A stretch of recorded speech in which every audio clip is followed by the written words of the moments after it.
এত রাতে মানে রাত্রি 1টা-2টা বেজে গেছে, কোনো সেন্স নেই এখানে, প্রশাসনের কোনো মানে সেন্স নেই।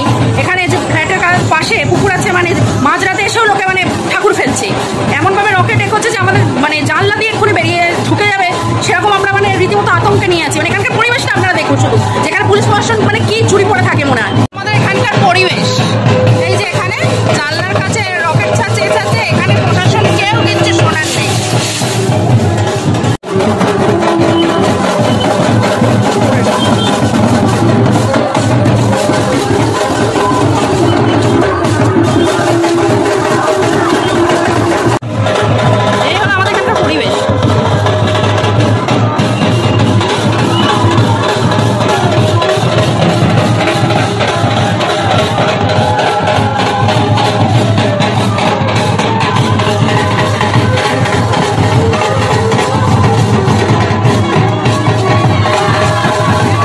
আমাদের নিজেদের বাড়িতেও কালী পুজো হয়, কিন্তু এইরকম নয় যে অভদ্রতামি এমনভাবে বাজি ফাটাচ্ছে যে আমাদের জানলাগুলোকে আমরা বন্ধ করে রেখেছি, যে বাই চান্স যদি ঢুকেছে। কেন এগুলো আমরা এখানে বাস করবো, তবু এগুলো আমরা কেন সহ্য করবো?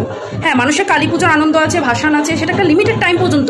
মানে এরকমভাবে রাস্তাঘাটের অবস্থা আপনারা দেখছেন। অনেকে বলবে যে আপনারা কি সনাতন ধর্মী নয়, বা নিউ ইয়ারে কেন বলেন না? নিউ ইয়ারে এরকম মানে ডেইলি অত্যাচার হয় না, বা অন্য কোনো পুজোতে এরকম অত্যাচার হয় না? এসব বাজি না ফাটিয়ে বা আওয়াজ না করেও কি ভাষণ করা যায় না? যদি আমি ভুল হই আমাকে ক্ষমা প্রার্থী, কিন্তু এরকমভাবে আতঙ্কে আমার বাচ্চা নিয়ে খুবই মুশকিল হয়ে যাচ্ছে।